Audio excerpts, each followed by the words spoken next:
हाँ, Nilesh sir, thank you very much. मैं आशुतोष जानी हूँ अहमदाबाद से। And on behalf of this entire effort, I'd like to thank you for the guidance that you are willing to offer to us। और पिछले इतने समय से आपने जो लीगल बैटल छेड़ रखा है, ये हम सबके लिए एक आशा की किरण है।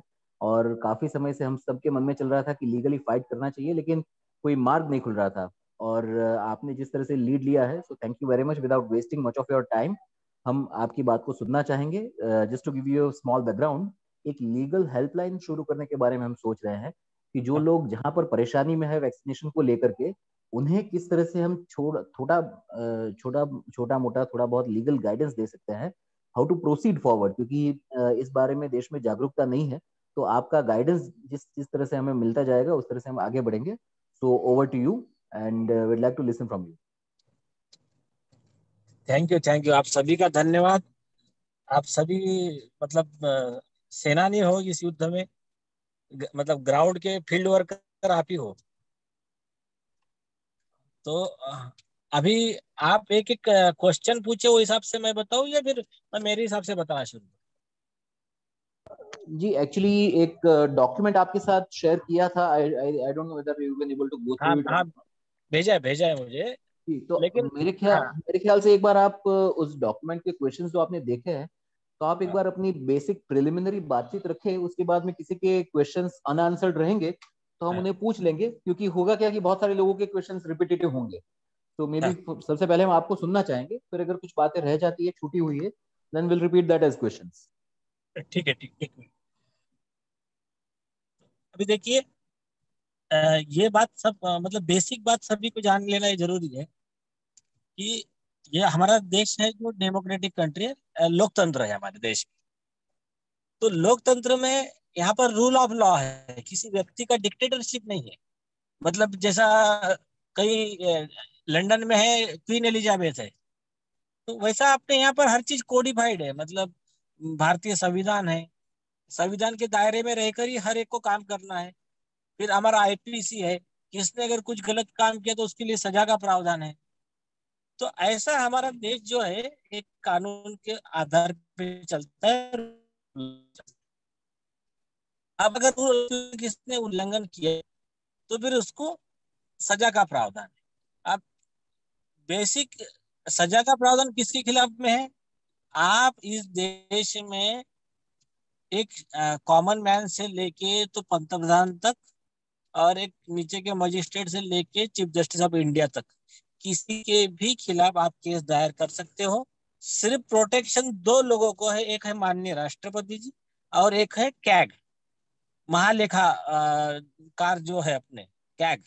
तो ये दो लोगों को प्रोटेक्शन है, लेकिन कब तक? जब तक वो पोस्ट पे। उनके भी खिलाफ करना है तो फिर वो उसकी एक स्पेशल प्रोसीडिंग है कि इम्पीचमेंट वगैरह सब हो, जो जो भी होगा वो एक अलग प्रोसीडिंग है। लेकिन मैं ऐसा मान के चलिए कि आपको मैं रफ मोटा मोटा बताऊंगा कि ये दो लोगों के खिलाफ में, जब तक ये पोस्ट पे तब तक इनके खिलाफ में प्रोसिक्यूशन नहीं हो सकता है।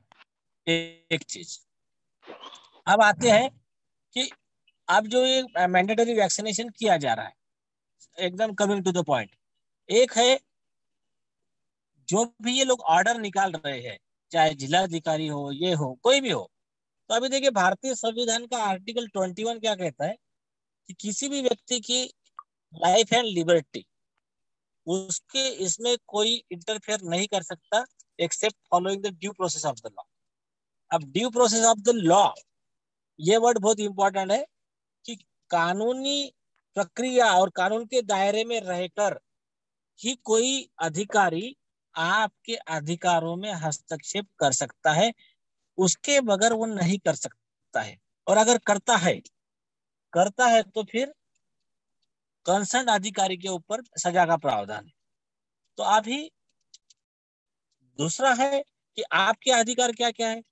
आपके अधिकार है article 19 of the constitution of India, कि आपको बोलने की आजादी है, आपको देश में कहीं भी जाकर आपको बिजनेस करने की आजादी है।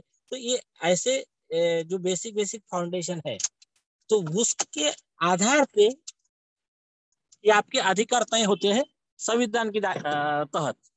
तो ये आपके अधिकारों का हनन हो रहा है या नहीं हो रहा है। फॉर एग्जाम्पल देखिए, आर्टिकल 14 क्या कहता है equality before law and equal protection of the law, मतलब कानून के आगे सब समान, कानून की प्रक्रिया सबके लिए समान। अब ये जो लीगल है कि इसमें एक्सेप्शन होते, फॉर एग्जाम्पल अगर किसी को ये दे दिया कि रिजर्व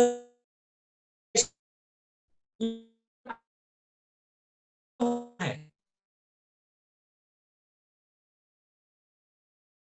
सर लिफ्ट में अभी।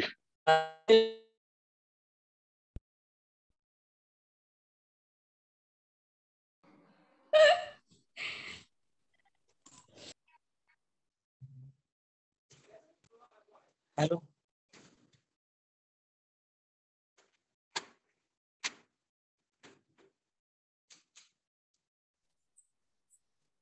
अभी आ रही है आवाज?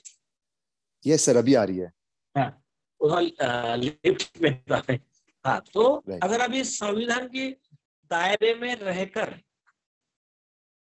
उनको कुछ नियम लाने हैं तो उतना अधिकार है, लेकिन उस नियम में उनके पास में एक जो कोर्ट की स्क्रूटनी में पास हो सके, आर्टिकल 14 की, ऐसे कुछ ये चाहिए। उसको क्या कहते हैं हम लोग, इंटेलिजेंट डिफरेंस, या मतलब डिफरेंशिएट करने के लिए, भेदभाव करने के लिए उनके पास में ऐसा कुछ ये चाहिए ग्राउंड कि जिसके बेस पे वो कोर्ट को सेटिस्फाई कर सके। ये जो नियम उन्होंने लाया है, ये मैंडेट जो उन्होंने लाया है, वो सही है और जनता के हित में है। अब आते हैं हम हमारे डिजास्टर मैनेजमेंट एक्ट और इपिडेमिक एक्ट पे। इपिडेमिक एक्ट में तो उतना कुछ ज्यादा नहीं है, मेन है डिजास्टर मैनेजमेंट एक्ट, वो बहुत ज्यादा डिटेल में है। इपिडेमिक एक्ट भी हमारे ही फायदे का है और डिजास्टर मैनेजमेंट एक्ट भी हमारे ही फायदे का है। वो ऐसा शो करते हैं कि ये उनके फायदे का है, लेकिन एक्चुअली है हमारे फायदे का। अब देखिए, डिजास्टर मैनेजमेंट एक्ट में क्या कहा गया है कि ये जो आपत्ति है, कभी ऐसी महामारी आ जाए, राष्ट्रीय आपत्ति कुछ आ जाए, अचानक कहीं बाढ़ आ जाए, ये जरूर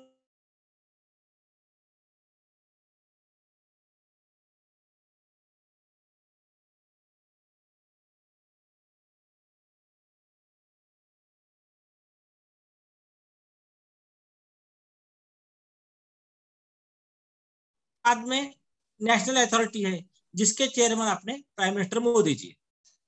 तो ये ऐसी उसकी रचना है। अब इस रचना में, उस एक्ट में स्पेसिफिक लिखा है कि जो भी कोई आदेश ये नीचे की अथॉरिटी निकालेंगे, स्टेट या डिस्ट्रिक्ट अथॉरिटी, तो वो ऐसा कोई आदेश नहीं निकाल सकती जो अपने इसका क्या कहते हैं उसको, नेशनल अथॉरिटी के खिलाफ।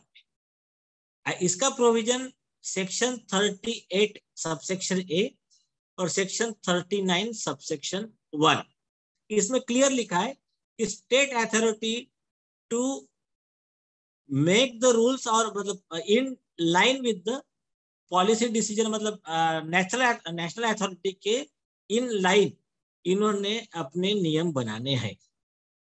अब अगर इन्होंने नियम उसके अगेंस्ट में बनाए, मतलब इन्होंने नेशनल अथॉरिटी ने क्या कहा है, नेशनल अथॉरिटी का भी एक प्रोविजन है सेक्शन 76, वो कहता है कि नेशनल अथॉरिटी डिसीजन लेगा with the approval of the central government.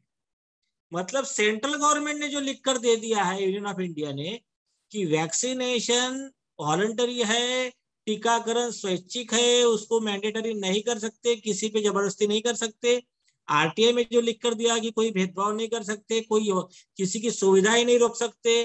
और गोवा बॉम्बे हाईकोर्ट के गोवा बेंच के सामने जो एफिडेविट पर लिख कर दिया कि किसी भी व्यक्ति को वैक्सीनेशन स्टेटस के वजह से कोई डिस्क्रिमिनेशन, कोई भेदभाव नहीं किया जा सकता। तो ये सारा जो सेंट्रल गवर्नमेंट का स्टैंड जो है वो बाइंडिंग है नेशनल अथॉरिटी के ऊपर, और वो बाइंडिंग है all the state and district authority के ऊपर।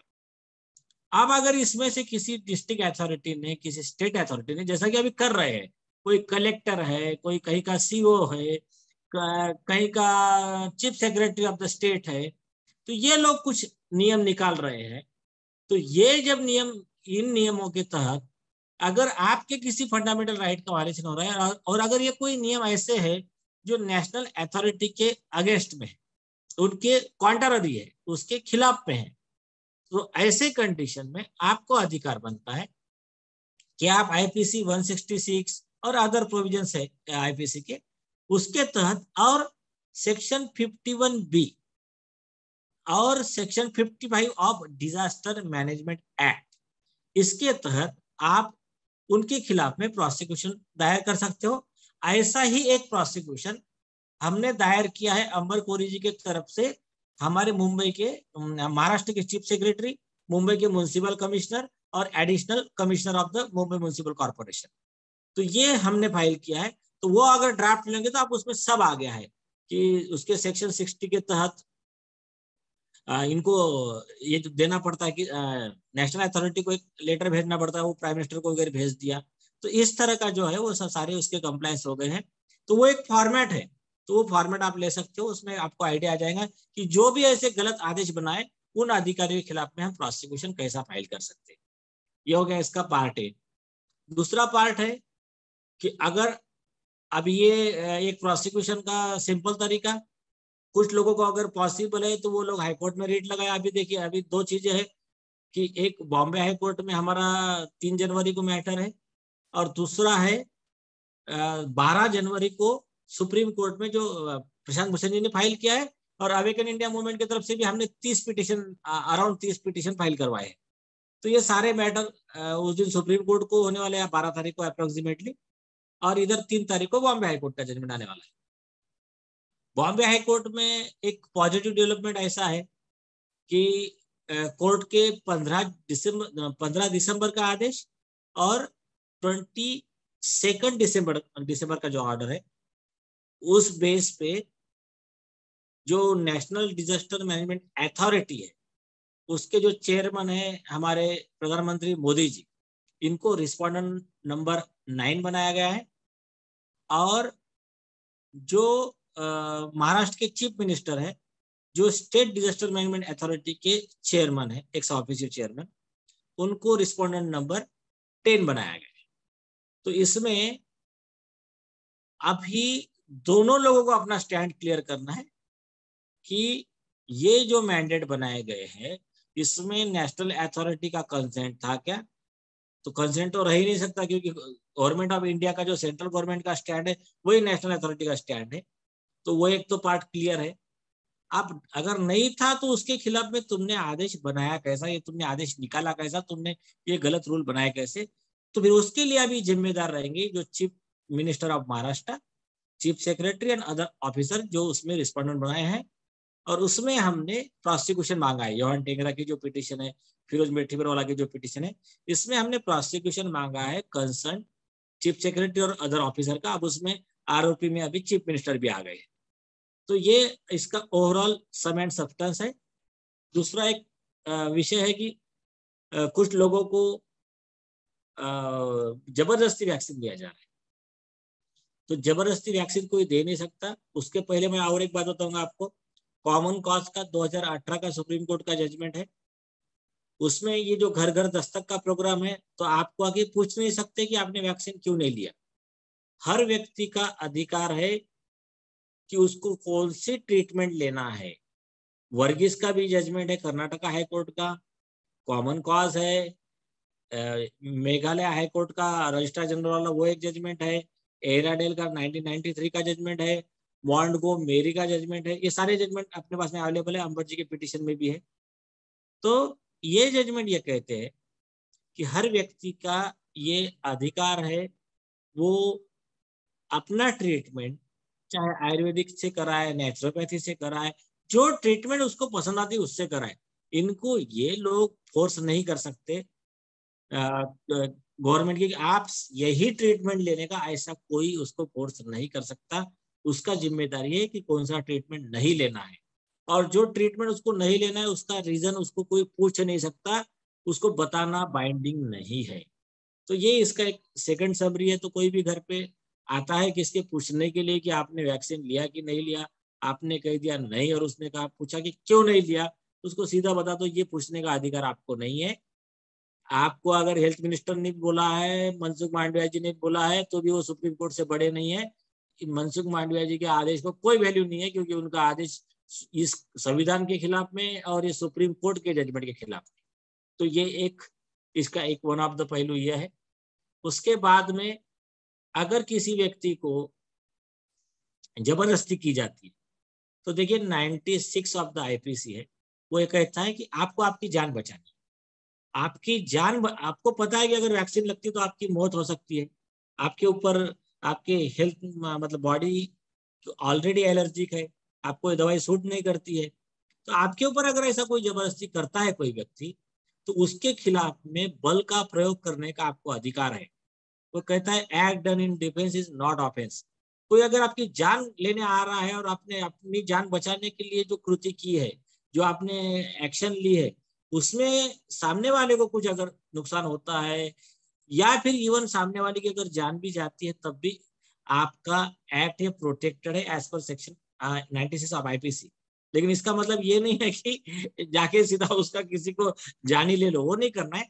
रीजनेबल फोर्स मतलब अगर कोई आया और बोला कि मैं आपको जबरदस्ती पकड़ के वैक्सीन दूंगा ना, आपने सिर्फ डंडा उठा लिया और वो शांत हो गया, तो फिर आपको आगे नहीं बढ़ना चाहिए। ये कॉमन सेंस कहता है उनको, और ये नौबत ही ना आए, मैं कहता हूँ ये झगड़े की नौबत ही ना आए, इसलिए बेस्ट वे में सारे पॉइंट्स लिखकर एक नोटिस एडवांस में ही भेज कर रखिए कि मैं सुप्रीम कोर्ट के कॉमन कॉज के जजमेंट के तहत और ये जजमेंट के तहत आपको ये नोटिस दे रहा हूं कि मेरा ये अधिकार है, मुझे आपकी वैक्सीन नहीं लेनी, आप मेरे घर पर नहीं आना, नहीं तो मैं आपके खिलाफ में ये क्रिमिनल केसेस और सुप्रीम कोर्ट के कंटेम्प्ट का केस फाइल करूंगा।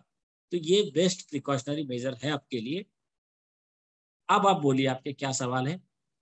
और एक मैं थोड़ा सा मैं इसमें लॉग इन कर लूँ कंप्यूटर पे, 2 मिनट का ब्रेक लेके। Sure sir. हाँ, ठीक।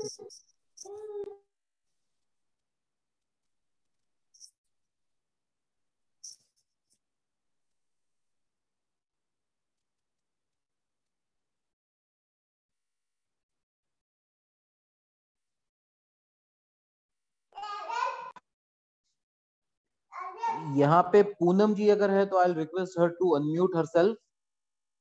Poonam Kamboj. Yes, I hope I'm audible.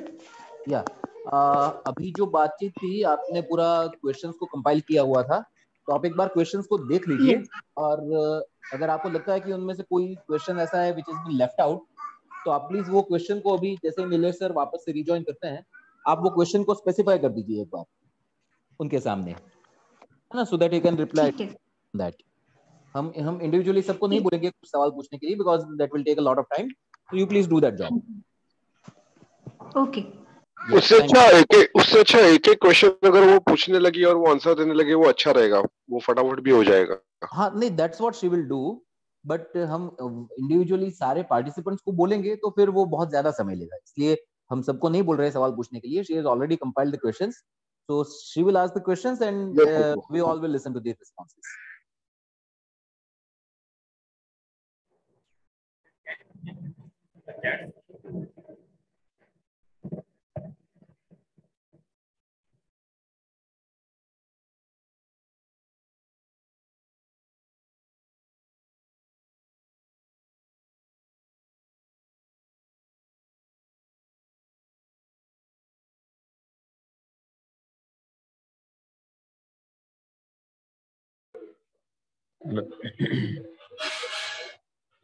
Hello.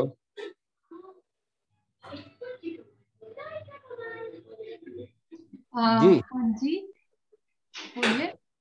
Hello hello.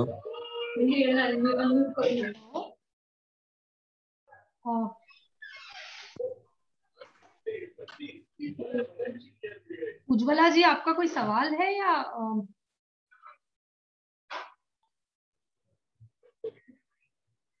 Hello. Unmute कैसे हाँ जी। करेंगे? हेलो। हेलो मैडम, मैं बात कर सकता हूँ? आपका आपका कोई क्वेश्चन है? क्वेश्चन मीन्स अभी नीलेश जी ने जो बोला है कि जो प्रिकॉशनरी लेटर एडवांस में ही अथॉरिटीज को भेजने का, तो वो लेटर थोड़ा ड्राफ्टिंग करके मिलेगा एम के सेट में तो अच्छा रहेगा, और कौन से अथॉरिटी को भेजने का है, सो दैट अभी आप एट एनी आपने moment of time. One minute. आपने क्वेश्चंस जो दोपहर में हमने बोला था पूनम जी को भेजने के लिए, कि आपने क्वेश्चंस भेजे थे?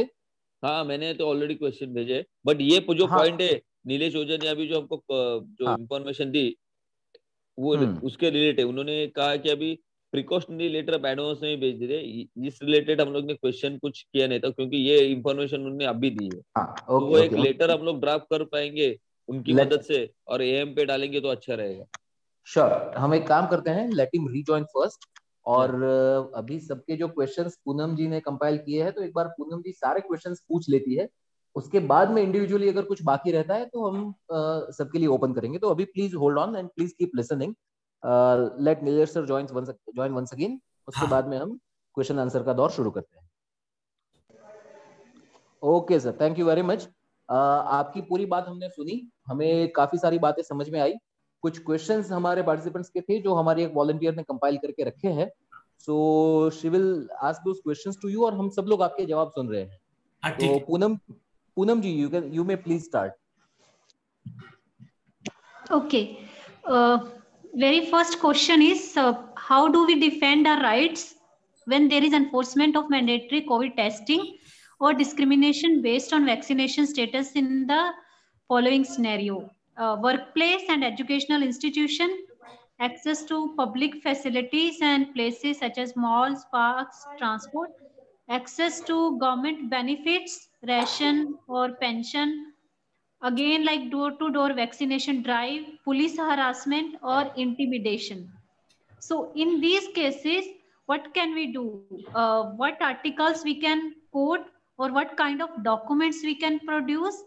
Or the last point is, if authorities or someone comes and says like gives mention of disaster management, then what should be our counter argument? हाँ, तो उसका तो अभी ऑलरेडी मैंने इसमें जवाब दे दिया है। इसके पहले का आप जो मेरा रिकॉर्डिंग देखोगे ना, तो हाँ, इसमें ऑलमोस्ट सब चीजें आ गई है।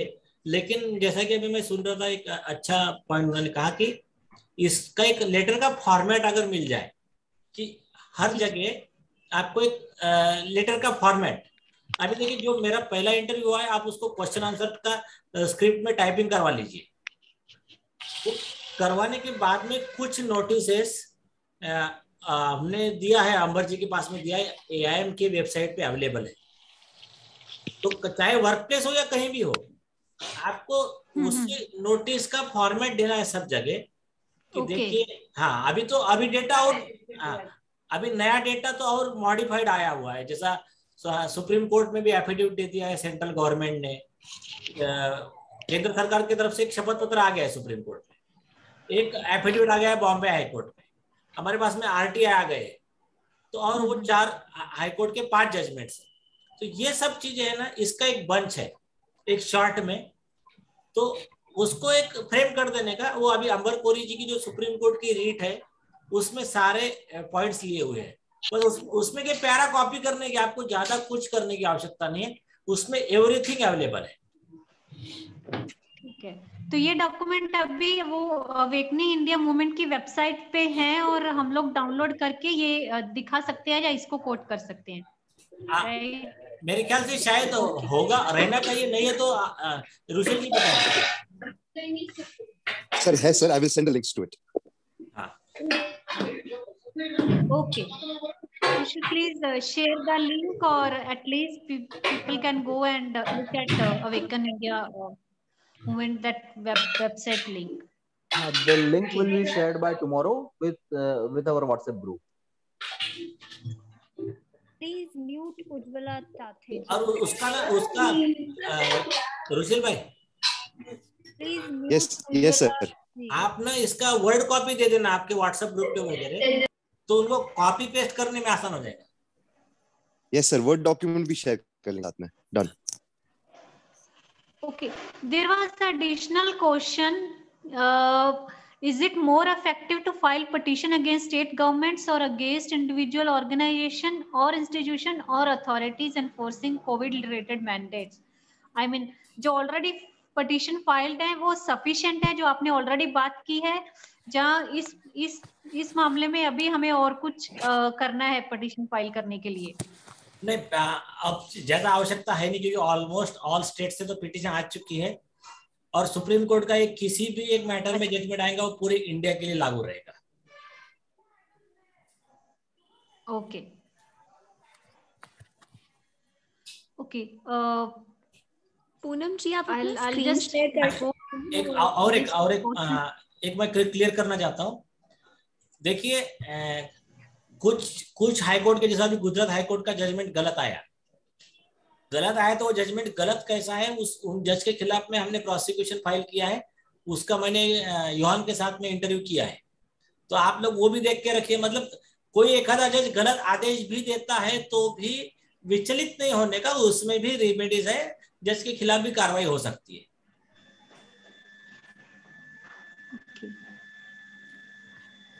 So there was a question that we are fighting against this mandatory vaccination, but vaccination is because of corona, and corona is there due to RT-PCR. So are we fighting anything against the mandatory RT-PCR and not only the vaccination? Because one of the RTI reports that RT-PCR is also not mandatory, but states are doing it mandatory while traveling or so. So is it, I mean, ये already petition में कहीं पे mention है जहाँ इस पे भी विचार हो रहा है? नहीं, इस पे ना एक पिटीशन ड्राफ्ट हुआ है, जहां तक कल फाइल हो जाएगा योहान के तरफ से, बॉम्बे हाई कोर्ट में फाइल हो रहा है कि केवल सिम्टोमेटिक पेशेंट का ही RT-PCR करना है, असिम्टोमेटिक का नहीं करना है। मतलब जिनमें लक्षण नहीं है उन व्यक्तियों का RT-PCR नहीं करना है। इससे मतलब अननेसेसरी बर्डन भी आ रहा है और miss appropriation of public fund भी हो रहा है, पैसे का नुकसान भी हो रहा है, और कई मुद्दे हैं उसमें कि वैसा भी कोई इनके पास में कोई प्रूफ नहीं है कि असिम्टोमेटिक जो पीपल है वो इन्फेक्शन फैला सकते हैं। तो ये मैं आपको शॉर्ट में बता रहा हूँ, डिटेल में वो पिटीशन में बहुत अच्छे तरह से पिटीशन बना है वो, और उसमें एक नया हाँ, और नया लेटेस्ट एक उसमें डेवलपमेंट आया है कि साउथ अफ्रीका की हेल्थ मिनिस्ट्री ने भी ऑर्डर कर दिया है कि आप मतलब असिम्टोमेटिक लोगों का RT-PCR टेस्ट बंद कर दो।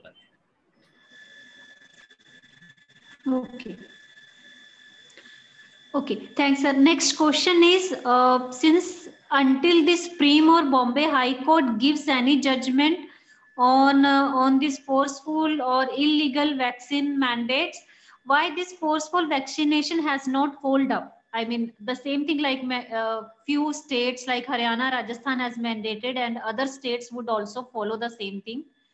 Why the central government is not doing anything against it, or why it cannot be, this forceful vaccination cannot be hold up as of now? बराबर है, ये सवाल एक्चुअली प्राइम मिनिस्टर जी से भी करना चाहिए, और सरकार को सभी लोगों ने इस बारे में ईमेल लिखना चाहिए। एक सिंपल मुद्दा है कि सेंट्रल गवर्नमेंट के नियमों के खिलाफ में स्टेट गवर्नमेंट काम कर रही है। सेंट्रल गवर्नमेंट की जिम्मेदारी है कि उसको रोके, अगर वो नहीं रोकते हैं तो एक्ट ऑफ ओमिशन जो है it is also an offence, ये भी एक गुनाह है। एक हमने जो अभी लेटर भेजा है पंतप्रधान जी को, उसके लेटर की कॉपी मैं रुशिल को भेज दूंगा। जब उनको अभी पार्टी बनाया है तो उनसे जो जवाब मांगा है उसमें वो केस लॉ कोट किया है, state of Odisha versus union of India, supreme court का जजमेंट 2021 का है। उसमें सुप्रीम कोर्ट ने यही कहा है कि कोई भी पब्लिक अधिकारी को आपने बताया ये गलत काम हो रहा है, उस गलत काम को उसने रोका नहीं, रोकने में अपना कर्तव्य का निर्वहन ठीक से नहीं किया, तो act of omission is also an offence. तो या फिर किसी ऑफेंस को होने देना, उसमें मतलब इसका इम्प्लाइड कंसेंट भी होता है। तो ऐसा और एक जजमेंट है, मैं भेजूंगा अभी रुशिल को व्हाट्सएप पे। रेक्स करके है, यूके का जजमेंट है। एक पुलिस ऑफिसर था, उसके सामने एक गुनाह हो रहा था, उसने उस ऑफेंस को रोकने में अपना कर्तव्य का वहन ठीक से नहीं किया, तो उसको सजा दी गई पुलिस ऑफिसर को आरोपी बनाकर। तो ये बेसिक लॉ है। तो इसी ग्राउंड पे आप सभी लोगों को एक छोटा सा लेटर, आप बाद में मेरा ये वाला वीडियो से स्क्रिप्ट बना लेना, कि उनको to honourable prime minister of India 1, दूसरा ऑनरेबल होम मिनिस्टर, और उसमें लिखना कि failure to take immediate action regarding violation of the fundamental rights of the crores of Indians। फिर उसमें डिटेल लिख देने का कि ये जो आपका ये हुआ था कि आपने, केंद्र सरकार ने कह दिया कि वॉलंटरी है, मैंडेटरी नहीं है, कोई भी सुविधाएं नहीं रोकी जाएंगी, कि किसी को आप भेदभाव नहीं कर सकते, ये सब आपने लिख दिया। लेकिन जो लोग कर रहे थे और आपको सब लोग आपके नजर में लाके दे रहे थे, सुप्रीम कोर्ट में भी आप लोग पार्टी हो, आपके सामने आया है कि ये स्टेट ने गलती की है, तो आपने उसको क्यों नहीं रोका? जब आपका जिम्मेदारी था कि आप कंसर्न स्टेट के चीफ मिनिस्टर हो, स्टेट के चीफ सेक्रेटरी हो, इन लोगों के खिलाफ में आप डिजास्टर मैनेजमेंट एक्ट का सेक्शन 51 सबसेक्शन बी और सेक्शन 55 के तहत एफआईआर रजिस्टर करते। आपके पास अधिकार था, आप इनके खिलाफ में 166, 188 ऐसे डिफरेंट सेक्शन में आईपीसी के तहत एफआईआर रजिस्टर करते। आप इनके खिलाफ में आईपीसी 341, 342, या फिर जहां किसी को रोका गया, कन्फाइन किया गया, उसमें आईपीसी 220 है।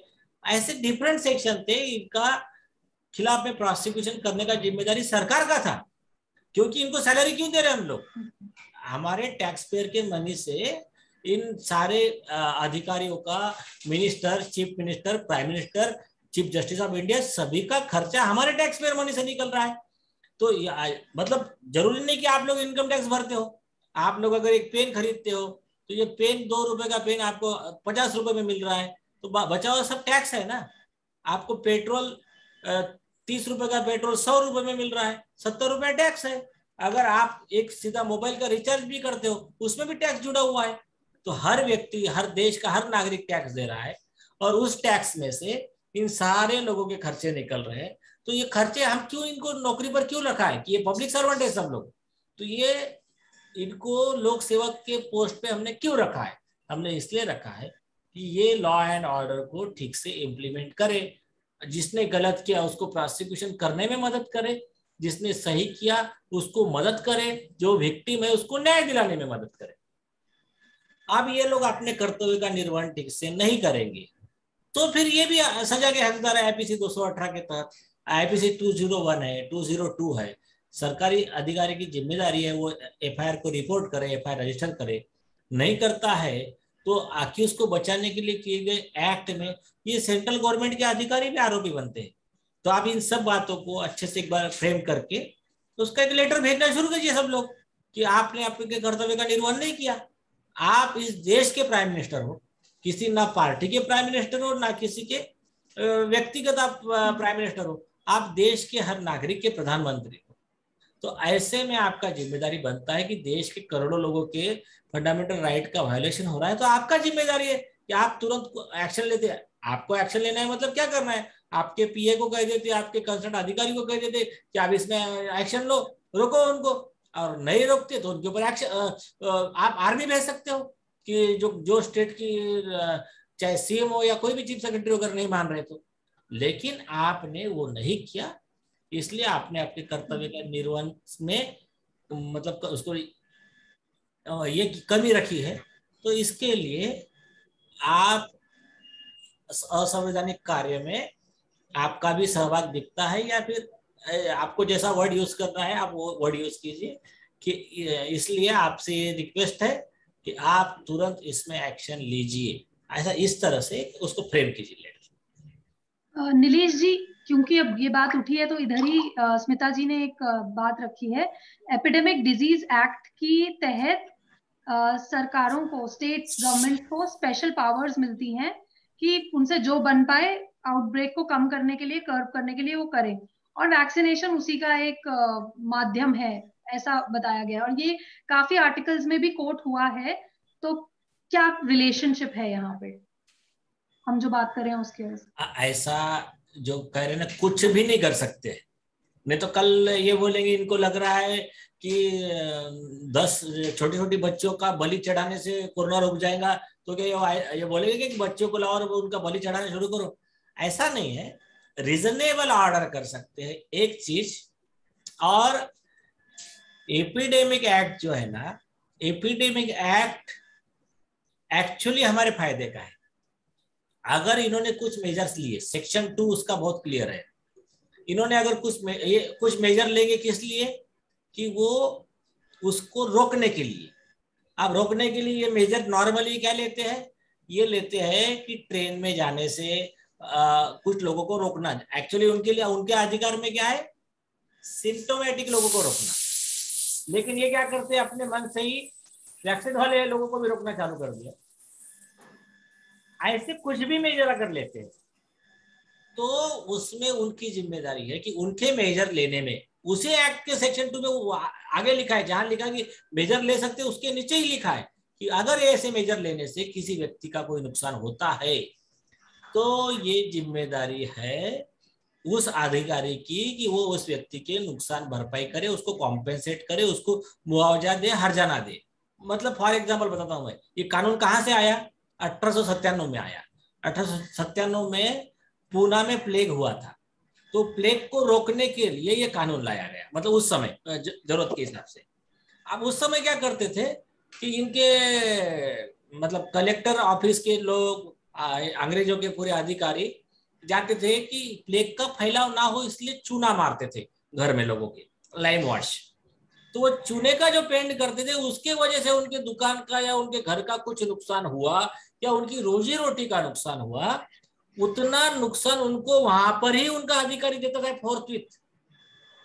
तो ये जो आपको लॉकडाउन लगाते हैं, आपको ट्रेन से जाने से रोकते हैं, या कुछ भी आप पे निर्बंध लगाते हैं, तो आपको उसके प्रोपोर्शन में कॉम्पेंसेशन देने की जिम्मेदारी ये कंसर्न स्टेट अथॉरिटी की, जो अधिकारी ये नियम लगा रहा है उसकी है। और सेम प्रोविजन है सेक्शन 12 और section 13 of disaster management act का। अब लोगों ने क्या किया, लोगों को अधिकार मालूम नहीं, लोगों को इन्होंने डरा दिया।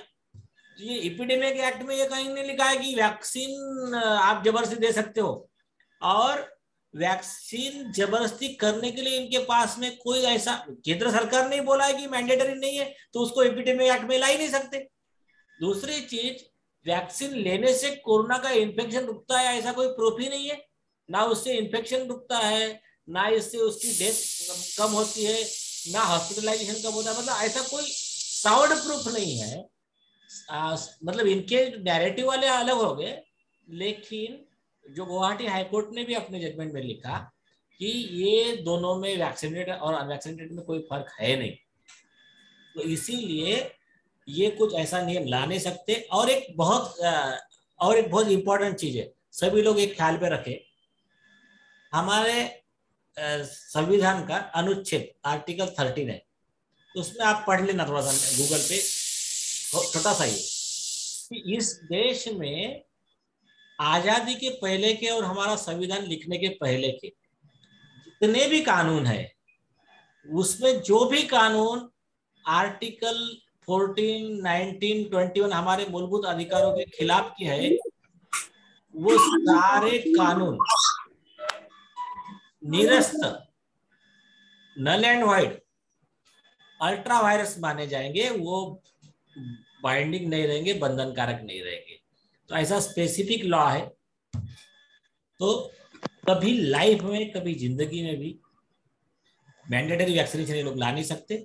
लेकिन आप लोग एक काम कीजिए, बाद में आप ये रिकॉर्डिंग देख लेना, अंबर जी का एक वीडियो है कॉम्पेंसेशन पे, उसका रेडीमेड ड्राफ्ट है, रुशिल जी आपको बता देंगे, वो अवेकन इंडिया मूवमेंट की वेबसाइट पे।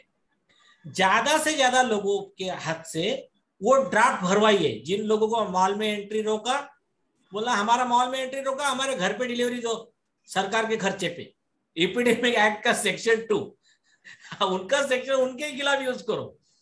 तो जब ये शुरू करोगे ना तब वो बोलेंगे अरे यार ये तो लोग होशियार हो गए हैं, अब ये चक्कर उल्टा हो गया है।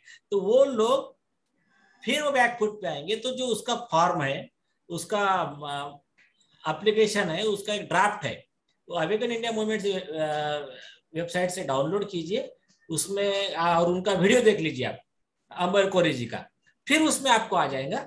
और उसमें एक बहुत सिंपल मुद्दा लिखा था हमने, सरकार कॉम्पेंसेशन देने से मना नहीं कर सकती क्योंकि सरकार के पास में कोई डिफेंस नहीं है। क्योंकि लोग जब सरकार ने लॉकडाउन लगाया, कुछ भी रिस्ट्रिक्शन लाए, उस समय सरकार ने लोगों को कहा आप लॉकडाउन और घर में बैठो, लेकिन सरकारी कर्मचारियों का कोई सैलरी में कोई कटौती नहीं किया। तो जब आप इतने नियम लगा रहे थे तो आपको उसी नियम के तहत लोगों के खर्चे की व्यवस्था करना ये आपका जिम्मेदारी था। तो इसलिए आप जब प्रेशर आना शुरू होगा सब गांव से, तब वो बोलेंगे नए लॉकडाउन तो नहीं आएंगे, इतना तो मान के चलो आप, ये नए रिस्ट्रिक्शन भी नहीं आएंगे। अगर आपको मॉल में जाने से रोका, आपको बाहर ट्रेन से जाने से रोका, एप्लीकेशन देने का, आप मेरे लिए टैक्सी की अरेंजमेंट करो। अगर वो नहीं माना तो एक काम करो, उनको कहना कि आप मेरे घर पे एक नौकर भेजो स्पेशल, वो मुझे घर पे डिलीवरी ला कर दे। ऐसे 2-4 अर्जी भेजिए सब लोगों को, मतलब उसके लिए प्रोत्साहित कीजिए कि जब तक इनके अनलॉफुल मैंडेट क्रैश नहीं होते तब तक ऐसे तो अर्जी भेजना शुरू कीजिए, तब उनको अकल आएगी कि नहीं ये अभी हम इसमें फंसने वाले हैं।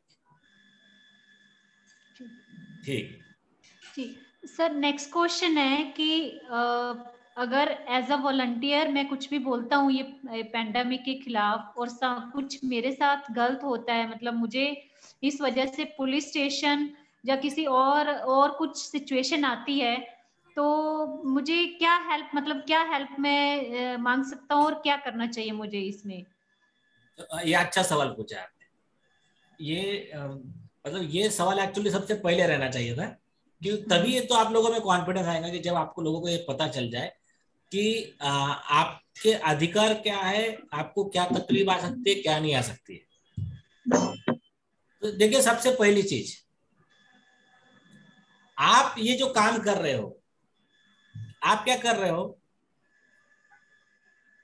आपको आंखें के सामने दिख रहा है कि एक पर्सन जिसकी जान धोखे में जा रही है वैक्सीन लेने की वजह से, आपको आंखें के सामने दिख रहा है कि देश का हजारों करोड़ रुपया बर्बाद हो रहा है ये बोगस वैक्सीन में। तो आप हाईकोर्ट के जजमेंट, सुप्रीम कोर्ट के जजमेंट और हमारे जैसे वकीलों के सलाह के आधार पर आप लोगों को अपील कर रहे हो कि देखिए आपके ये अधिकार है, आपका ये है। तो आप ये जो काम कर रहे हो ना, ये काम करना भारतीय संविधान के आर्टिकल 51A के तहत आपका कर्तव्य है। ये इस बारे में 2 जजमेंट है, एक है अनिरुद्ध बहल का जजमेंट है 2010 का, और दूसरा भी 2010 का जजमेंट है सुप्रीम कोर्ट का इनडायरेक्ट टैक्स का। ये आप रुशिल को आप याद दिला देना, रुशिल मुझे फॉलोअप लेगा तो मैं उनको व्हाट्सएप पे 2 जजमेंट दे दूंगा। तो ये जजमेंट में क्लियर कहा गया है कि अगर कोई भी अन्याय हो रहा है, कोई भी गलत हो रहा है, हमारे पैसे का दुरुपयोग हो रहा है, कुछ मैल प्रैक्टिस हो रही है, उसमें तो ये लिखा कि कहीं कोर्ट में भी गलत हो रहा है, तो उस चीज को एक्सपोज करना ये इस देश के हर नागरिक का कर्तव्य है, उसकी ड्यूटी है, संवैधानिक कर्तव्य है। तो आप लोग क्या कर रहे हो, आपका संवैधानिक कर्तव्य आप मतलब ये कर रहे हो, पूरा कर रहे हो। आपके संवैधानिक कर्तव्य को पूरा करते हुए अगर कोई व्यक्ति आपको टोकता है तो गुनहगार आप नहीं हो, गुनहगार तो वो अधिकारी रहेगा जो आपके खिलाफ में एक्शन लेने की सोचेगा, क्योंकि आपका तो उस अधिकारी से तो कोई झगड़ा है नहीं ना। आप तो क्या कह रहे हो कि ये देखो ये लॉ है ऐसा, इस बारे में आप लोगों को अवेयर करा रहे हो।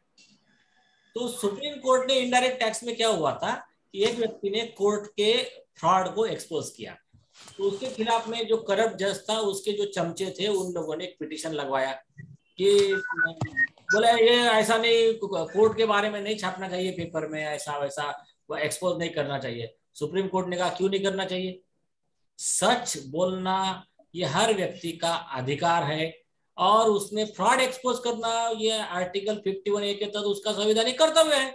वो अपना संवैधानिक कर्तव्य मतलब ये कर रहा था, पूरा कर रहा था, उसको तुमने रोका, तुमने ये पिटीशन फाइल किया, तो तुम्हारे ऊपर 2 लाख रुपए कॉस्ट बैठाई जाती है, ऐसा ऑर्डर किया सुप्रीम कोर्ट ने।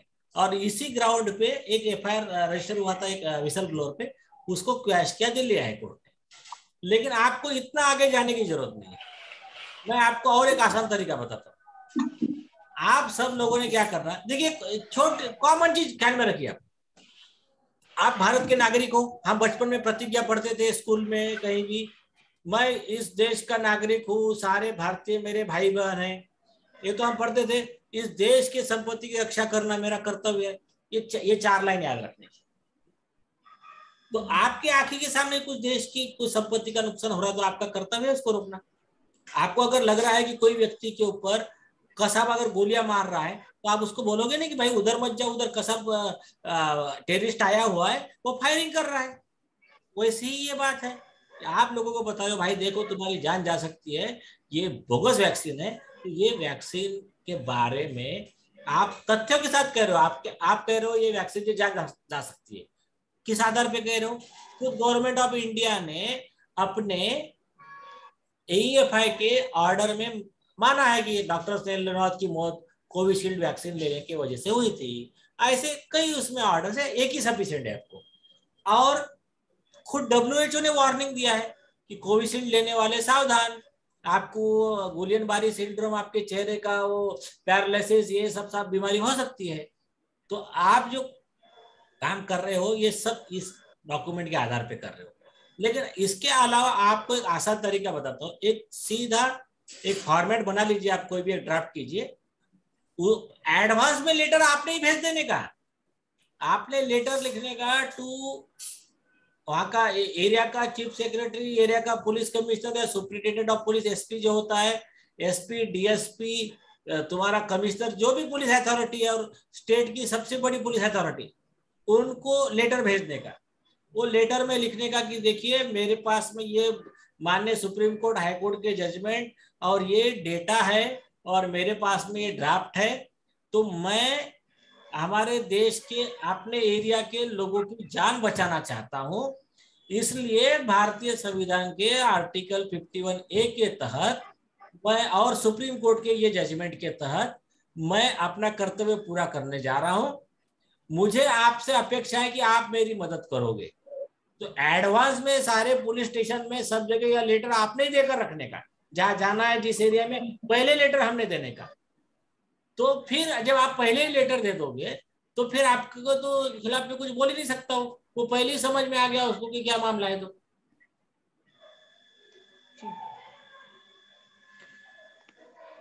जी सर, नेक्स्ट क्वेश्चन है, kids vaccination vaccination below 18 is can we challenge them in the court or stop kids vaccination? Because there was a copyright report by Sherry Tenpenny like suggesting kids vaccination is like late abortion and must be avoided. There is report also. Can we give this as a proof? Repeat कीजिए आपका सवाल। ये question है kids vaccination पे।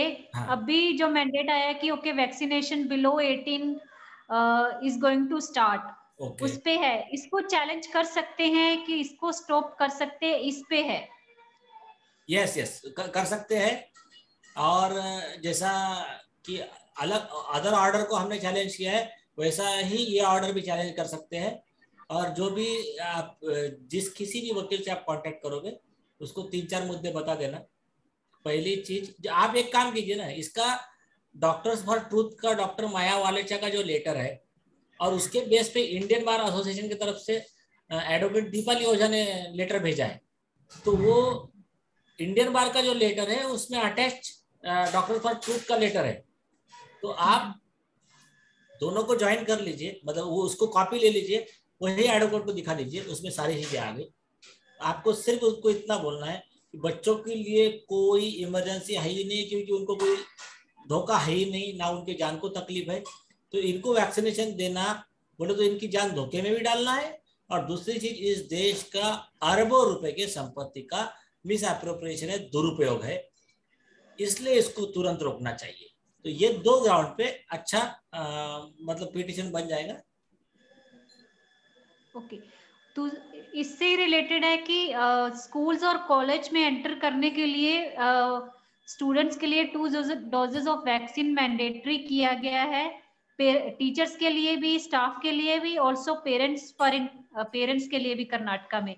ये legal है या इसको भी स्टॉप करने के लिए कुछ कर सकते हैं? ये तो हाईली इलीगल है ना। आप देखिए, जब मैंने आपको क्लियर कर दिया, आप सभी कार्यकर्ता ये समझ ले कि जो भी ऐसा आदेश है कि जो कहेगा वैक्सीन नहीं लोगे तो ये, नहीं लोगे तो वो, ये सारे आदेश इलीगल है, चाहे स्कूल में हो या कहीं भी हो, सब जगह लागू होता है ये।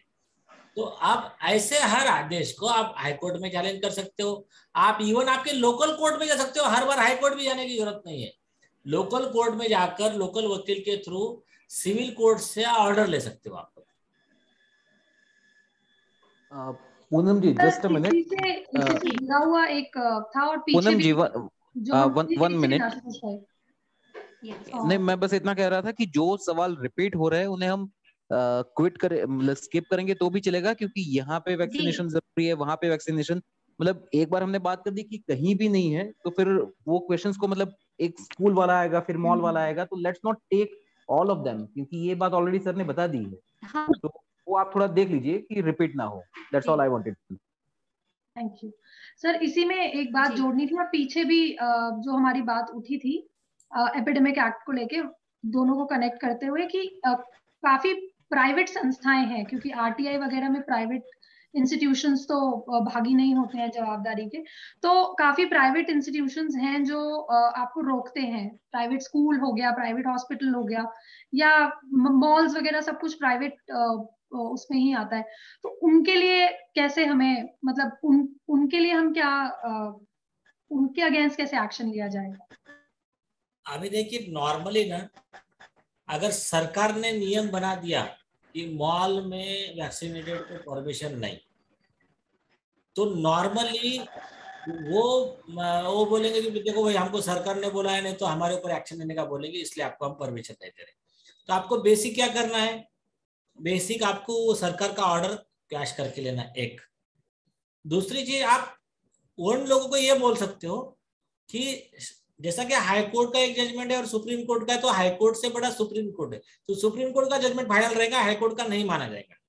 वैसा ही उनको आप ये कह सकते हो कि स्टेट ने जो ऑर्डर दिया है, इसके ऊपर में केंद्र सरकार ने भी आदेश दिया है, तो आपको केंद्र सरकार का आदेश मानना है, स्टेट का नहीं मानना है। इसलिए केंद्र सरकार के हिसाब से आपका ये जो नियम है गलत है, ये आप कन्विंस कर सकते हो। लेकिन जहां तक है, कोर्ट से ऑर्डर लेकर आना बेहतर रहेगा। नहीं, वो बात है, पर मैं थोड़ा मैं रोजमर्रा के एक्सपीरियंसेस से निकल करके बात कर रही थी कि अभी मैं यहाँ से मॉल जाती हूँ और मुझे एंट्री नहीं मिलती है, अगर ऐसा सिनेरियो है, तो उस टाइम पे अगर मैं ये बात कर रही हूँ और वो कहते हैं कि हमारा प्राइवेट इंस्टीट्यूशन और हम इसको ऐसे रखना चाहते हैं, तब मैं, मतलब तब मेरे पास क्या टूल होगा एड्रेस करने का? हाँ, तो देखिए, बेसिक आपके पास में डेटा तो कॉमन रहेगा हर जगह, कहीं कोई भी रोके आप। एक लेटर का फॉर्मेट है, अमर जी आपको देंगे, उसमें जैसा टीसीएस को नोटिस दिया था, वही लेटर का फॉर्मेट है, सब जगह वही यूज होगा। क्या आप ऐसा नियम बना ही नहीं सकते? तो उनके खिलाफ कुछ एक्शन लिया जा सकता है ऐसा? हाँ, उनके खिलाफ भी एफआईआर रजिस्टर हो सकता है, आईपीसी 166 वगैरह में एफआईआर हो सकता है। हाँ, एक एफआईआर भी हो सकता है। और देखिए, आईपीसी अंडर एफआईआर हो सकता है, क्या बोला आपने? आईपीसी 166 है, और आपको रोकना है तो रोका है करके आईपीसी 341 और 342 है, तो ये 3 सेक्शन है। और उसमें साथ में 120 भी है, मतलब कॉन्स्पिरेसी, उस मॉल के, उस संस्था के सारे अधिकारी एक्टिव बनेंगे। सेक्शन और एक 34 भी है, 109 है अबेटमेंट वगैरह, मतलब इस तरह के ऑफेंसेस है जनरल में। आप देखिए, और एक होता है कि section 51B of disaster management act, तो ये क्या कहता है डीएम एक्ट का 2005 का सेक्शन 51B कि केंद्र सरकार ने एक कोई गाइडलाइन दिया, कोई आदेश दिया, उस आदेश को मानने से किसने मना कर दिया तो उस व्यक्ति को 6 महीने 1 साल का सजा का प्रावधान है। अब ये मतलब 51B का एक सेक्शन है, एक है 55, मतलब अगर सरकारी ऑफिसर है, एक कलेक्टर है, तो कलेक्टर के ऑफिस के किसी व्यक्ति ने गुनाह किया या इसके अगेंस्ट में और वैक्सीनेशन कंपलसरी करवाया, तो उस ऑफिस का हर अधिकारी, 55 कहता है कि उस ऑफिस का हर पब्लिक सर्वेंट, हर अधिकारी आरोपी रहेगा। अब डिजास्टर मैनेजमेंट एक्ट का सेक्शन 60 है, वो ये कहता है कि डायरेक्ट आप कंप्लेंट फाइल नहीं कर सकते हो उसमें, तो इसके लिए आपको पहले एक नोटिस देना होता है, एक देना होता है आपको नेशनल अथॉरिटी को, अगर स्टेट की बड़ी अथॉरिटी आरोपी है तो स्टेट अथॉरिटी, और डिस्ट्रिक्ट अथॉरिटी आरोपी है तो आपको स्टेट के चीफ सेक्रेटरी को, जो उसका आपका चेयरमैन जो भी चीफ मिनिस्टर वगैरह, तो चीफ मिनिस्टर को आपको नोटिस देना होता है और उसके 30 डेज के बाद में आपको वो सारे अधिकार प्राप्त हो जाते हैं जो एक सरकारी अधिकारी को प्राप्त होते हैं, और उसके बाद में आपकी कंप्लेंट को कोर्ट पब्लिक सर्वेंट की कंप्लेंट ट्रीट करके उसमें एक्शन लेता है उनके खिलाफ।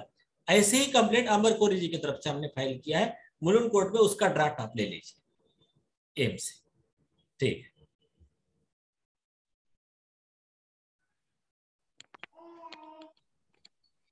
Smita ji, do you want to ask your question? Yes. Please unmute Hello, yourself. sir. I've unmuted. Can you hear me? Yes, yes. Hello. Sir, I wanted to ask you with regard to the Epidemic Diseases Act, which gives special powers to the state and national authorities to undertake such measures as are needed to control an outbreak. Since vaccines are used for infectious diseases, this falls under the purview of the Epidemic Diseases Act. Next, in the last clauses of it, the penalties apply to any person disobeying the edicts that are passed under the Epidemics Act. And another one is that the individuals who are implementing the Epidemics Diseases Act are protected against legal proceedings. So when you read this act along with what is currently being done, what protection do we have?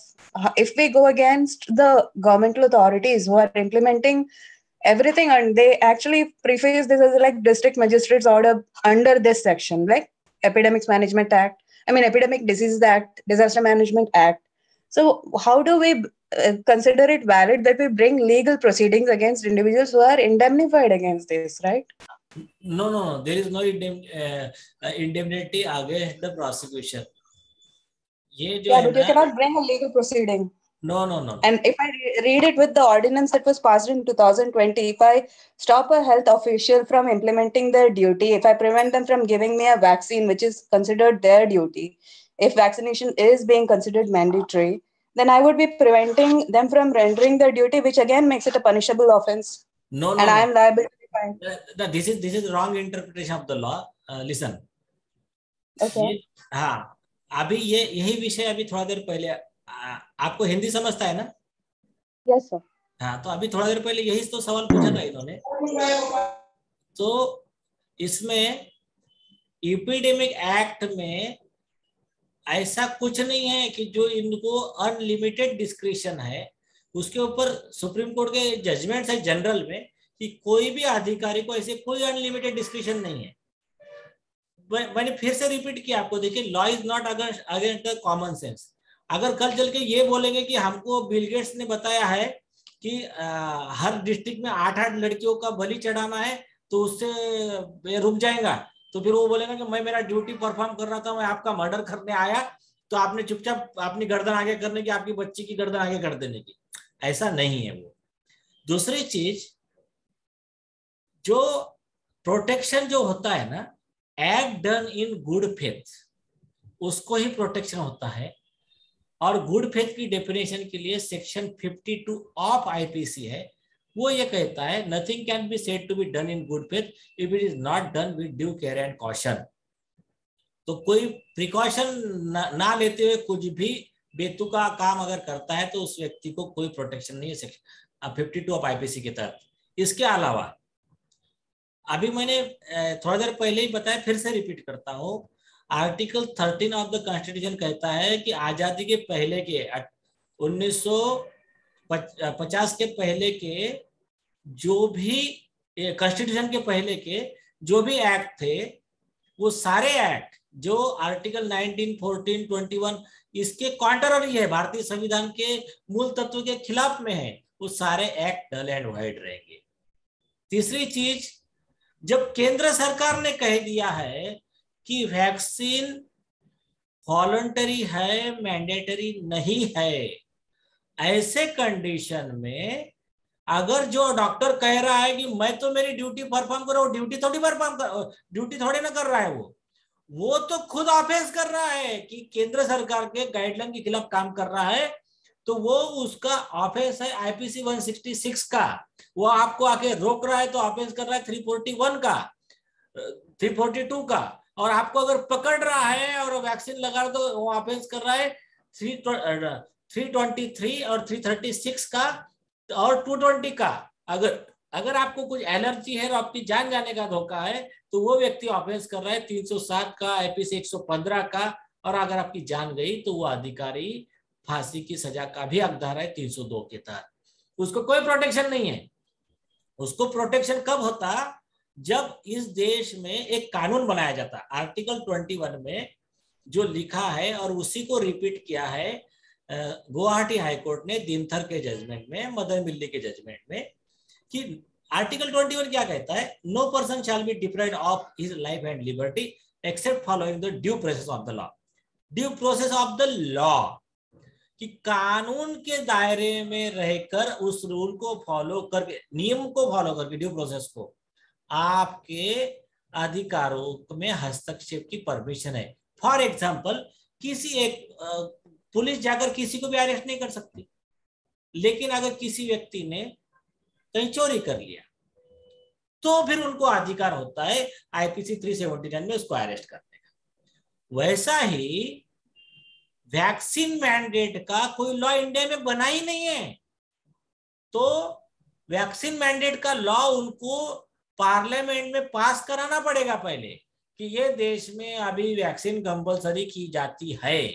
तो Guwahati high court ने specific लिखा कि जब तक law ही नहीं बना है तुम्हारा, तो ये घर पे बैठ के इनके एग्जीक्यूटिव ऑर्डर जो निकाल रहे हैं, तो एग्जीक्यूटिव ऑर्डर के बेस पे किसी भी व्यक्ति के फंडामेंटल राइट का वायलेशन नहीं किया जा सकता, उसकी रोजी रोटी, bread and butter, life, liberty को हानि नहीं पहुंचा जाती, ये कहकर वो आदेश को खारिज किया है। Sir, I just wanted to clarify that you said in good faith. So, if the World Health Organization, the United Nations, the UNICEF, and all the other organizations which are considered international bodies with reputable, credentials have said that there is enough data from vaccination to consider vaccines efficacious and safe, then that would fall under good faith, because they say that all due reasonable precautions had been taken. Reasonable precautions by the authorities, because they are not expected to have expert knowledge. If they say they did it in good faith, it will be based on what the medical authorities and the bodies which are for these particular purposes have said. All these data are available in the public domain. If you go to the interim guidance documents of the WHO, or if you go to the data that has been collected from different countries, these are all available there. That is first. Second, you mentioned with regard to our, rights. So when you say lack of entry to a mall, it is a private enterprise, and the private enterprise can always specify their terms of service. They can bar entry to any individual because they are a private enterprise. And if this is based on something that the state authorities are issuing as a guidance, and they say that that is also part of their rights under delegated legislation, if I'm not mistaken, I think it is under the purview of their authority itself, if it has been, passed from the center, because as like states can make their laws. So I don't know, I did not understand how you said that the states have no authority to, pass laws that specify how people cannot congregate or people cannot enter into public spaces. I am a doctor and I completely support what is being done by AIIMS here. And I agree with everyone here that vaccines cannot be involuntarily foisted on other people. They cannot make it obligatory. But I'm asking you for legal grounds for us to oppose this. When a private enterprise refuses admission to you because of your attire or because of any other grounds that they consider as necessary to their, operations, how do you refuse that? Because it's also as a guideline that's passed by the state that you will not allow people who are unvaccinated to enter these premises. They are perfectly within their right. There is no loss of liberty to me. I do not need to enter a mall to be at liberty, right? So I am asking, how do I counter that? अभी सुनिए, आपका 2-4 question mix हो गए आपके. पहला first point is good faith. Right. Whatever said by the WHO is not the law of the land. Right. The DCGI also makes law of the land. They are the regulatory authority for India, right? For the CDSC or the DCGI. If they've approved a vaccine, they are the regulatory authority. No, there is difference. Approving vaccine and making it mandate is different. अभी जो हमने इनको accused बनाया है, क्या नाम है आपके DCGI के, वीके सोमानी ना, V G Somani. Right. V G Somani ने कहा था कि वैक्सीन आर 110% सेफ. तो वो वैक्सीन लिया, डॉक्टर स्नेहल लुनावत का डेथ हो गया. तो डॉक्टर स्नेहल लुनावत ने वैक्सीन लिया क्यों था? She relied upon the statement of the DCGI head. So now it is an offense of cheating, misrepresentation against DCGI.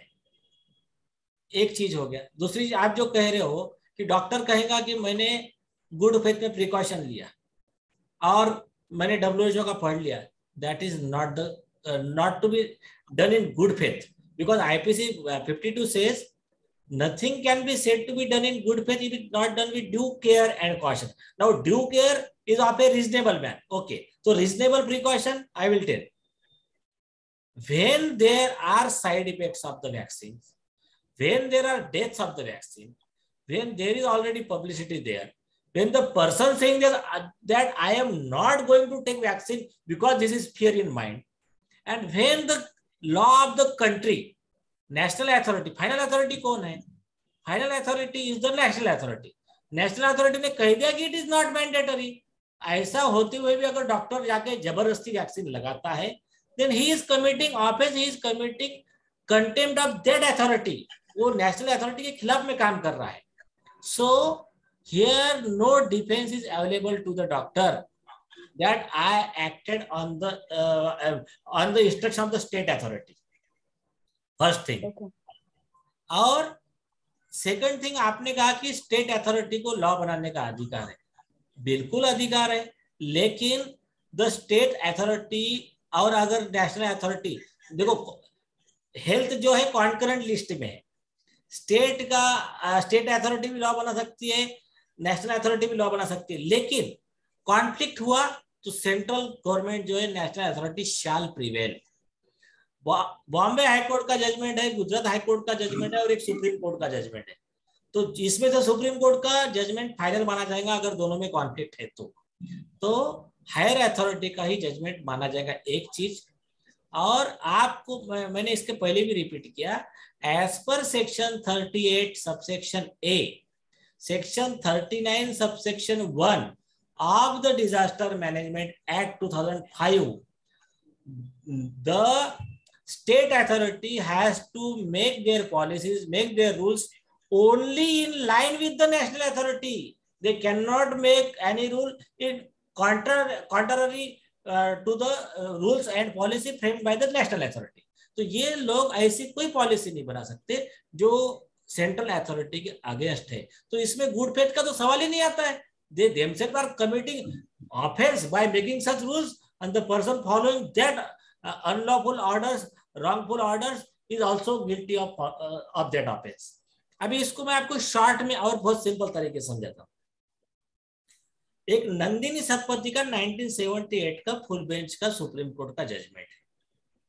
वो केस में क्या हुआ था कि एक नंदिनी सतपथी नाम की एक पॉलिटिकल लीडर थी, उनके खिलाफ में एक केस रजिस्टर हुआ. केस रजिस्टर हुआ तो उन्होंने एंटीसिपेटरी बेल के लिए कोर्ट में अर्जी लगाया. कोर्ट ने अर्जी अलाउड किया. एप्लीकेशन अलाउड करने के बाद में उनको कंडीशन रखी कि आपको पुलिस स्टेशन में स्टेटमेंट रिकॉर्ड करने जाना है.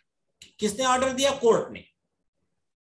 कोर्ट के आदेश के बाद में वो मैटर जब सुप्रीम कोर्ट गया और पुलिस ने उनको बुलाया, तो जब ये विषय सामने आया सुप्रीम कोर्ट के, तो सुप्रीम कोर्ट ने कहा कि 160 ऑफ सीआरपीसी के तहत कोई भी पुलिस ऑफिसर किसी भी महिला को पुलिस स्टेशन नहीं बुला सकता स्टेटमेंट रिकॉर्ड करने के लिए। उसको उस महिला के घर पे जाकर ही स्टेटमेंट रिकॉर्ड करना है, even if she is accused. तो अब पुलिस ने कहा कि नहीं, लेकिन हमको तो कोर्ट का आदेश था। जैसे आप कह रहे हो कि या ये कहेंगे कि मुझे तो स्टेट का आदेश था। तो सुप्रीम कोर्ट ने कहा कि even if it is the order of the court, you can not violate the statutory rights created guaranteed to the woman.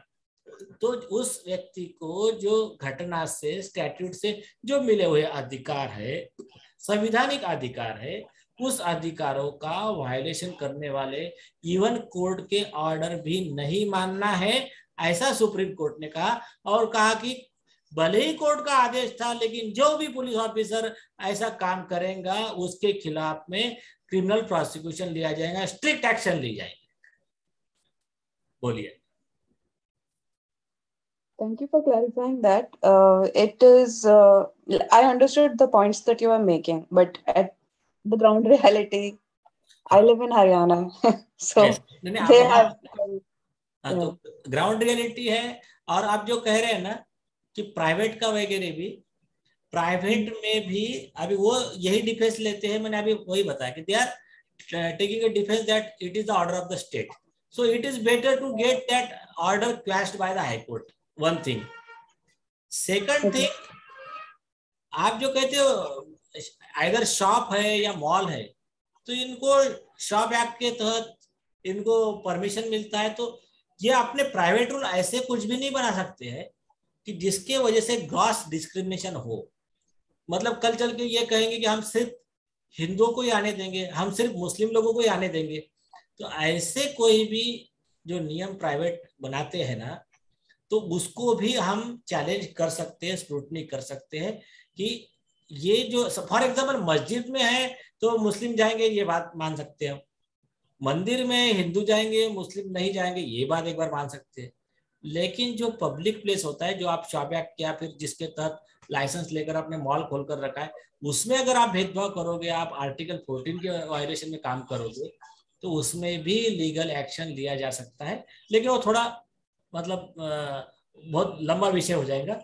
आपको मैं शॉर्ट में बताता हूँ कि बेस्ट वे है कि हम वो ऑर्डर जो है उस ऑर्डर को क्वैश करके ले, या तो आपको प्रिवेल करना है कि अगर वो ऑर्डर पे रिलाई करना है तो फिर आपको कहना है कि जिस ऑर्डर पे तुम रिलाई कर रहे हो वो ओवर रूल्ड है, मेन ऑर्डर ये भारत सरकार का ऑर्डर है, ये आप दिखा सकते हो।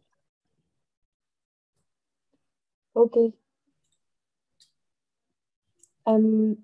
Thank you for clarifying that point. Thank you. चलो फिर अभी सफिशिएंट है आज के लिए इतना। Yes, sir. जीविका? या पूनम जी, अगर एक या एक और कोई बर्निंग क्वेश्चन है वहां पे जो आपको लगता है कि पूछा जा सकता है और जो नहीं बिल्कुल एड्रेस नहीं हुआ है, वो और ले लेते हैं सर, और उसके बाद वील वाइंड अप। और sir before that I would also like to say sir कि हम थोड़ा और आपको एक दो बार शायद परेशान करेंगे अगले एक दो हफ्ते में, क्योंकि अगर ऐसे क्वेश्चंस आते रहेंगे तो हम आप ही के पास आप ही को अप्रोच करेंगे। So hope that is fine with you sir.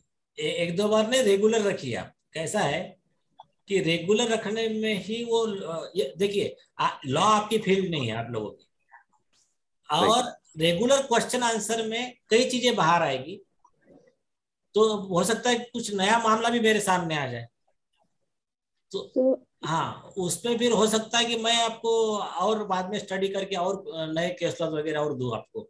तो इसको रेगुलर रखिए।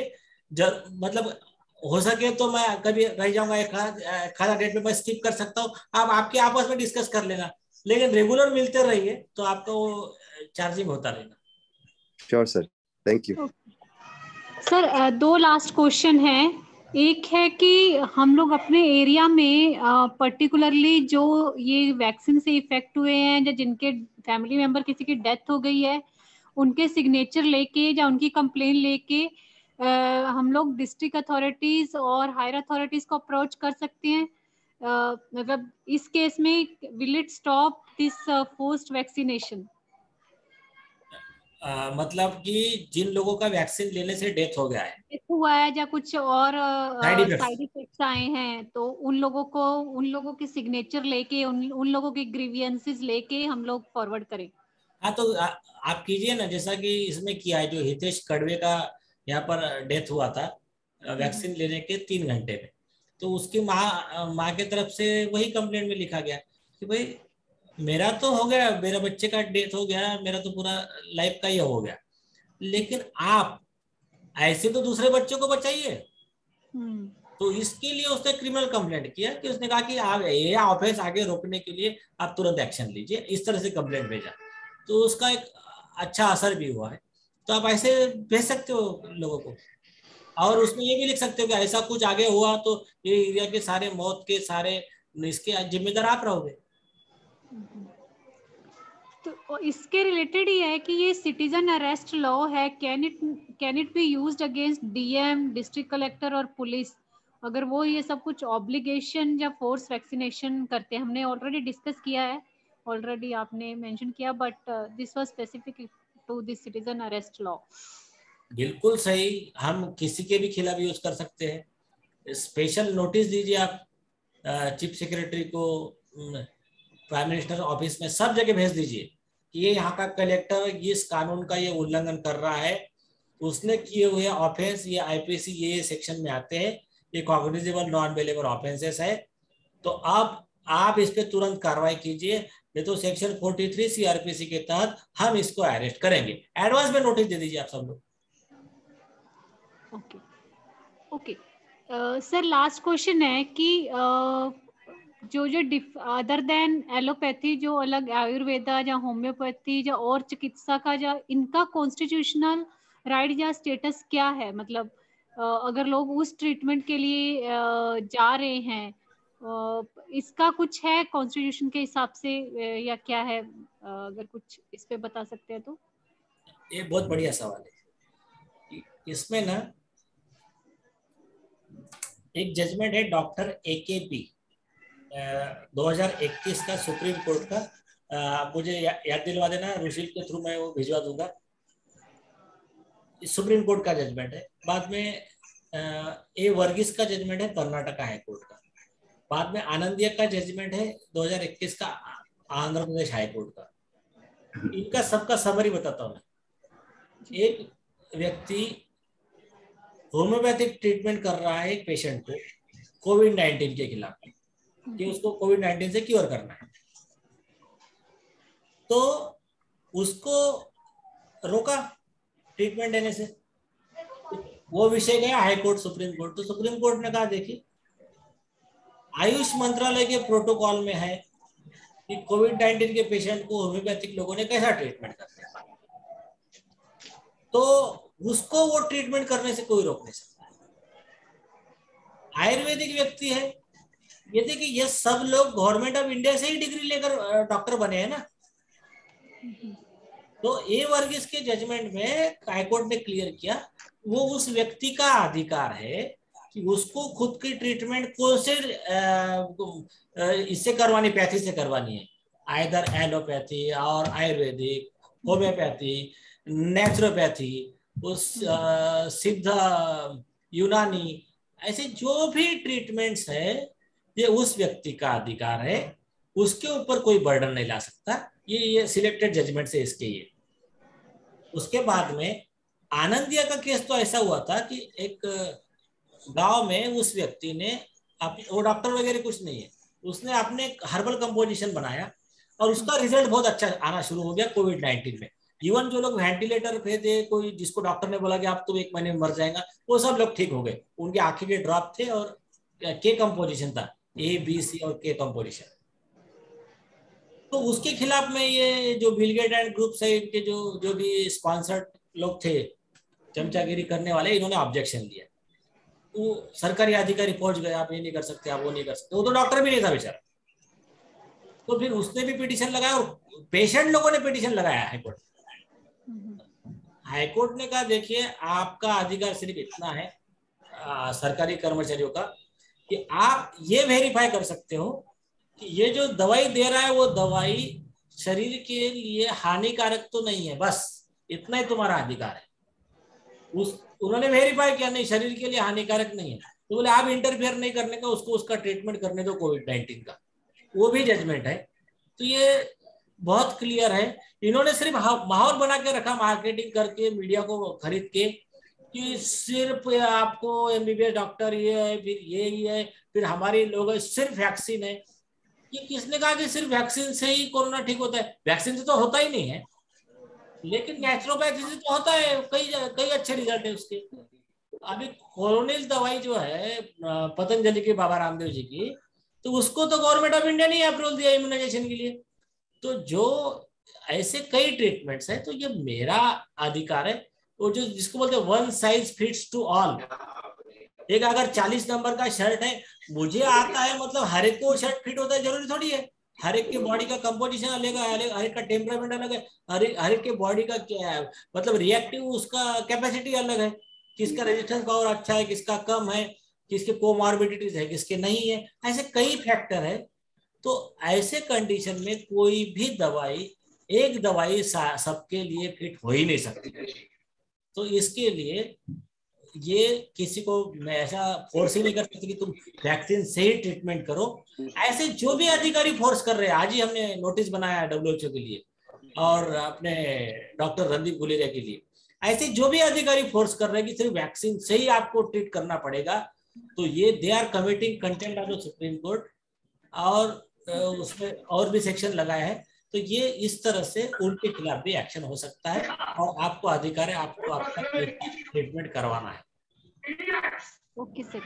Sir related to one last question, this one only, कि ये प्रिंट मीडिया और ये डिजिटल मीडिया लोगों को मिसगाइड कर रहे हैं, इनके खिलाफ क्या मेजर ले सकते हैं, लिए जा रहे हैं? Yes, print media, social media और इवन ओरल भी अगर कोई ये मिस इन्फॉर्मेशन फैला रहे हैं ना, आप में डर फैला रहे हैं, मिस इन्फॉर्मेशन फैला रहे हैं, वैक्सीन लेना पड़ेगा नहीं तो आप नीलेश जी को छोड़ के बाकी सब लोग अपने आप को प्लीज म्यूट करिए। जी सर, प्लीज कंटिन्यू। हाँ, तो ये जितने भी लोग मिस इन्फॉर्मेशन फैला रहे हैं, इन सभी के खिलाफ में एक सेक्शन तो फिक्स लगता है, वो है IPC section 54 of the disaster management act. ये उन लोगों को डराते थे पहले कि जो सच्चाई बताते थे, लेकिन एक्चुअल में ये सेक्शन उनके खिलाफ लगता है कि जो अफवाह फैला रहे हैं। दूसरी बात, अभी देखो बरखा दत्त जो है, उन्होंने उस दिन कह दिया कि वैक्सीनेटेड अनवैक्सीनेटेड जो लोग हैं इनको घर के बाहर ही नहीं आने दो, ऐसा नियम बनाना चाहिए। एक बीच में एक डॉक्टर ने कह दिया था कि जो वैक्सीन नहीं लिए वो देशद्रोही है, उनको ये कर देना चाहिए, उनको वो कर देना चाहिए। तो ऐसे जो लोग हैं जो अनवैक्सीनेटेड लोगों के खिलाफ में गलत जनमानस तैयार कर रहे हैं, हेट्रेड पैदा कर रहे हैं, तो ऐसे लोगों के खिलाफ में आईपीसी 505 सबसेक्शन 2 और आईपीसी 153A इन सेक्शन के तहत में एफआईआर रजिस्टर हो सकता है। नॉन अवेलेबल सेक्शन है और सीरियस सेक्शन है, तो आप इसका इस्तेमाल कीजिए। और मीडिया के खिलाफ भी सेम इस्तेमाल हो सकता है। अगर मीडिया भी अगर ऐसा कोई नैरेटिव चला रहा है, कोई प्रोपेगेंडा चला रहा है, नोटिस देना शुरू कीजिए। आप एक मीडिया को दो, उसकी कॉपी सारे दूसरे मीडिया को दे दो कि आप पब्लिश करो करके, सब सुधर जाएंगे।